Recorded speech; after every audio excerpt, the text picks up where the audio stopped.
আষাঢ় মাসের গভীর রাত। শান্তিপুর গ্রামের উত্তর পাশের ক্ষেত, আর এই ক্ষেতের মাঝেই অবস্থিত পুরনো একটি মাচাতে। চারিদিকে শুধু বৃষ্টির শব্দ, দূরের ব্যাঙের ডাক, আর মাঝে মাঝে বজ্রপাতের শব্দে মুখরিত হয়ে উঠছে চারপাশ। আর তাদের পাশেই রাখা পুরনো হারিকেনটাতে টিমটিম করে চলছে আলো।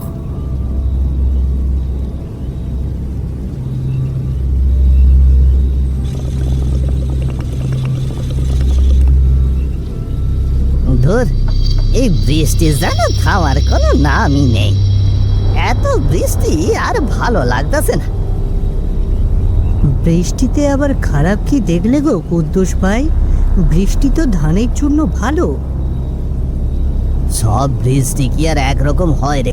কিছু কিছু বৃষ্টি আছে, যেই বৃষ্টি নামলে মনে হয় মাটি নিচ থেকে নিঃশ্বাস নিচ্ছে। ও কুদ্দুস ভাই, এখন এইসব কথা বাদ দাও তো। এমনিতেই জায়গাটা খুব একটা সুবিধাজনক নয়। হুকায় বড় একটা টান দিয়ে ধীরে ধীরে ধোঁয়া ছেড়ে তাদের দিকে তাকালো কুদ্দুস।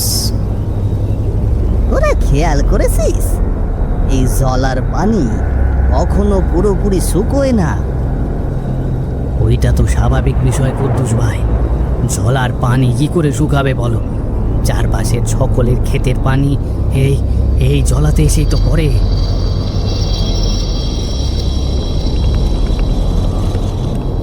না, এটা কোনো স্বাভাবিক বিষয় নয়। এই ক্ষেতটাকে ঘিরে নানা ধরনের ভূতের গল্প আছে। কুদ্দুসের কথার মাঝেই আবারও বিকট এক শব্দে আকাশ ফেটে ধরণীতে নেমে এলো বজ্রপাত। আর সেই বজ্রপাতের আলোতে তারা লক্ষ্য করল লম্বা একটি মানুষের কালো ছায়া দাঁড়িয়ে আছে জলার ওপারে।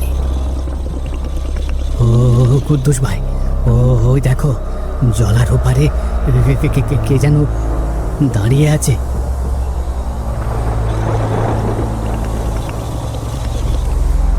তোরা এইভাবে ভয় পাস নে তো, ও কিছু না।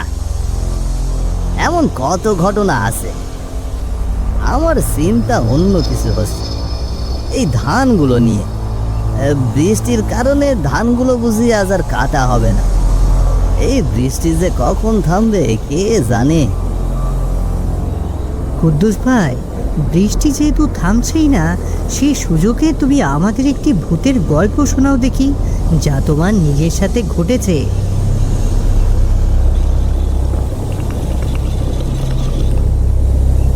ভূতের গল্প শুনবি? বেশ, তাইলে শোন। এই ক্ষেতেরই একটি কাহিনী বলি, মন দিয়ে শোন। আজ থেকে প্রায় বছর 10 আগে, তখন আমার বয়স এই 30-32 হবে। সন্ধ্যে থেকেই টিপ টিপ করে বৃষ্টি পড়তেছিল সেদিন।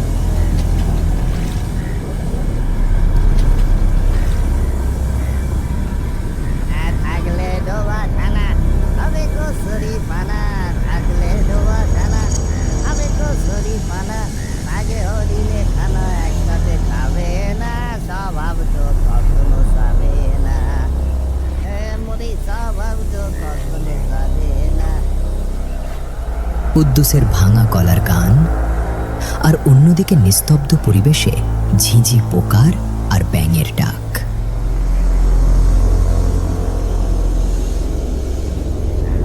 কুদ্দুসের গানের মধ্যে হঠাৎ হারিকেনটি নিভে গেল।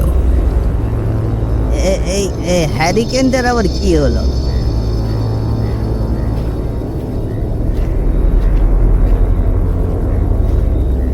কুদ্দুস আবারও গিয়ে হারিকেনটি ধরিয়ে দিল। এই বৃষ্টি দেখতেছি থামছেই না। এত বৃষ্টির মধ্যে ধানগুলো কি কেটে শেষ করতে পারবো? আল্লাহই জানে। এমন সময় কুদ্দুস লক্ষ্য করল কারো পায়ের শব্দ ভেসে এলো তার কানে।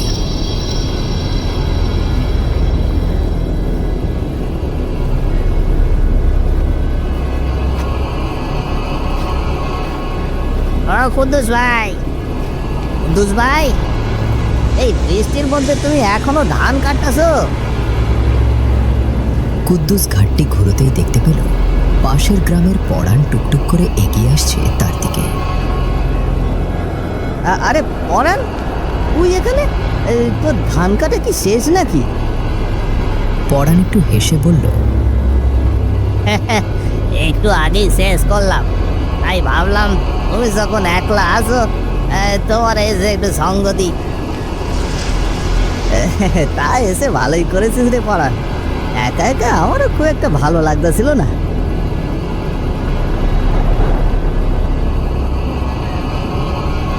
দেখছো আকাশটা কিভাবে বজ্রপাত হচ্ছে? এর মধ্যে একা একা কাজ করবে কিভাবে বলো তো? তার উপর তোমারে খুব ক্লান্ত দেখাচ্ছে। তুমি একটু জিরাও, আমি তোমার ধান কাটা দিচ্ছি।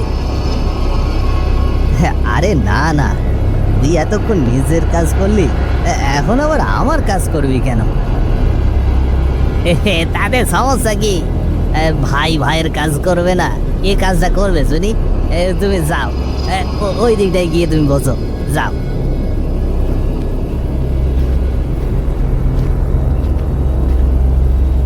পরাণের কথায় আর না করতে পেরে আইলের পাশে গিয়ে দাঁড়ালো কুদ্দুস। তুই আমায় বাঁচালি রে ভাই, এই শরীরটা ভীষণ খারাপ লাগতেছিল বুঝলি। সেই বুঝেই তো তোমার একটু জিরিয়ে নিতে বললাম।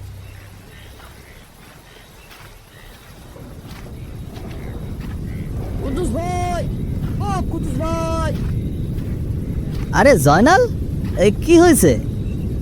এভাবে ডাকাডাকি করতেছিস কেন? সেই তখন থেকেই লক্ষ্য করছি তুমি একা একা কথা বলছো, তাই এভাবে একা একা কার সাথে কথা বলছো বলো তো? আরে একা কই, এই যে পরাণ আছে আমার কাছে, আমার ধান কেটে দিচ্ছে। পরাণ? এই কুদ্দুস, তুমি পরাণ রে পাইলে কই? এখানে তো কেউ নেই। পরাণ নেই? এসব কি আবল তাবল কথা বলতেছো? আরে হেকমত ভাই, আরে এই তো পরাণ, আমি তারে দিব্যি দেখতে পাচ্ছি। হেকমত আলীর কথা শুনে বুকের ভেতরটা কেমন ধক করে উঠল কুদ্দুসের। সে দ্রুত পেছন ফিরে ধান ক্ষেতের দিকে তাকাতেই আচমকা বিকট শব্দে আকাশ চিরে নেমে এলো বজ্রপাত।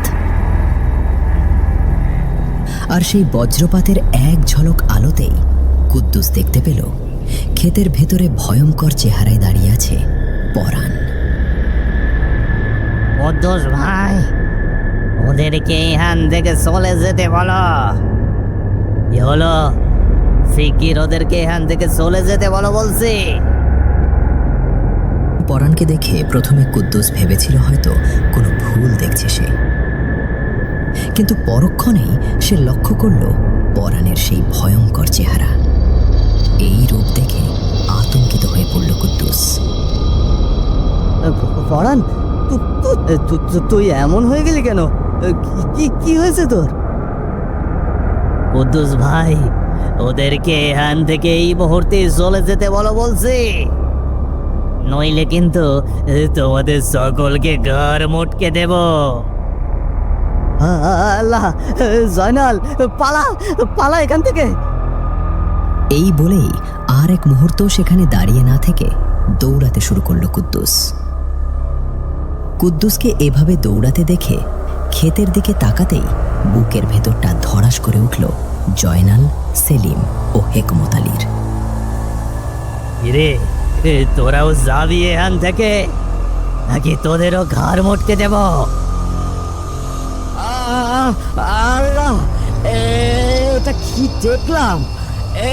ওটা তো কোনো মানুষ না। হায় আল্লাহ, পরাণের চেহারা এমন হয়েছে কেন? তবে কি সে আর মানুষ নেই? আমি আগেই কয়েছিলাম এই জলা ভালো না, আর দাঁড়িয়ে থেকো না, চলো, শিগগির চলো এখান থেকে। পরাণের সেই ভয়ঙ্কর চেহারা দেখার পর আর এক মুহূর্ত সেখানে দাঁড়ানোর সাহস পেল না তারা, তাই সেখান থেকে দৌড়ে পালালো তিনজন। লা ইলাহা ইল্লাল্লাহ, আল্লাহ আল্লাহ, আপনি আমাদের রক্ষা করুন, আমাদের হেফাজত করুন।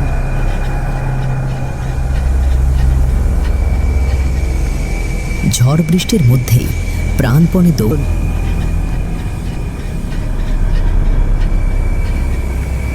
ঝড় বৃষ্টির মধ্যেই প্রাণপণে দৌড়ে ক্ষেত পার হয়ে যাচ্ছিল কুদ্দুস, জয়নাল, সেলিম আর হেকমত আলী।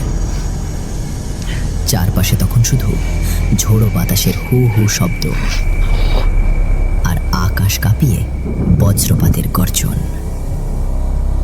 এমন সময় আচমকাই সামনে থেকে হাঁপাতে হাঁপাতে দৌড়ে এসে তাদের পথ আটকে দাঁড়ালো রহিম। কুদ্দুস ভাই, সর্বনাশ হয়ে গেছে। ওই দিকের খেতে দেখলাম একজন মরে পড়ে আছে। শিগগির চলো। কি বলতাছিস তুই রহিম? মরে পড়ে আছে মানে? কে মরে পড়ে আছে? মনে হয় পরাণ। ঘন্টাখানেক আগে একটা বড় বজ্রপাত হলো না, সেইটাই মনে হয় পড়েছে ওর শরীরে। হায় আল্লাহ, এসব কি বলছিস রে রহিম? আমি একদম ঠিক কথা বলছি, আমার কথা তোমরা বিশ্বাস করো। চলো আমার সাথে, সেখানে গিয়ে না হয় নিজের চোখেই দেখো। এত কথা বাদ দিয়ে চলো গিয়ে দেখি আসলে কি ঘটেছে।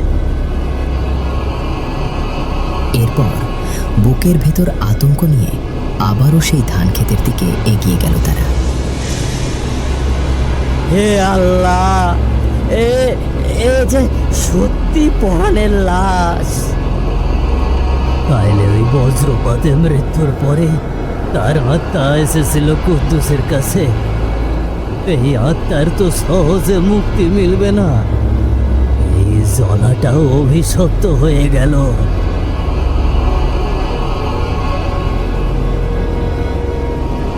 এসব বলে আর কি হবে হেকমত ভাই? এসব কথা বাদ দাও। তার থেকে চলো পরাণের লাশটা ওর বাড়িতে পৌঁছে দেই আর ওর দাফন কাফনের ব্যবস্থা করি। হ্যাঁ হ্যাঁ কুদ্দুস ভাই, হ্যাঁ একদম ঠিক কথাই বলেছ। তাই করি চলো। এতক্ষণ ধরে বহু বছর আগের সেই ভয়ঙ্কর ঘটনার কথাই করিম আর গফুরকে শোনাচ্ছিল কুদ্দুস। চারপাশে তখনও ঝিরঝির করে বৃষ্টি পড়ছে আর জলার ভেতর থেকে অনবরত ভেসে আসছে ব্যাঙের ডাক। এ কি গল্প শোনাইলে গো কুদ্দুস ভাই? শুনেই আমার শরীরের লোম কেমন দাঁড়িয়ে গিয়েছে দেখো। কিন্তু আমি ভাবছি যে তোমরা সত্যি সত্যি কিভাবে একজন মৃত মানুষের সাথে এত কথা বলছো। যাই হোক তারপর আর কখনো পরাণের আত্মাদের দেখেছো তোমরা?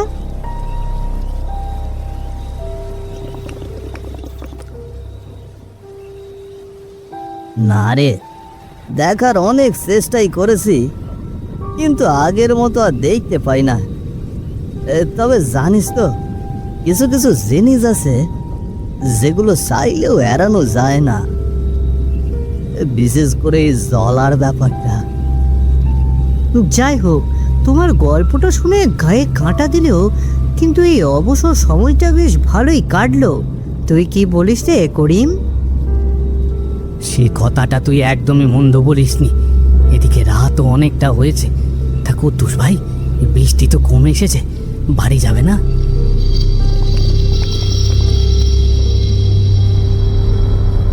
তোরা যা, আমি আরো খানিকক্ষণ এখানটায় বসে থাকবো, বুঝলি?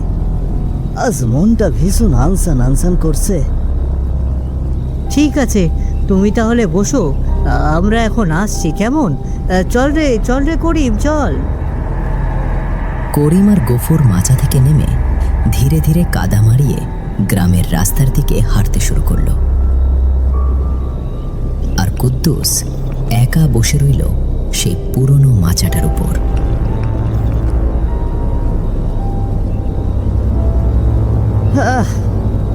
আরে জীবন, কত কিছুই না দেখলাম এই জলার পাশে বসে।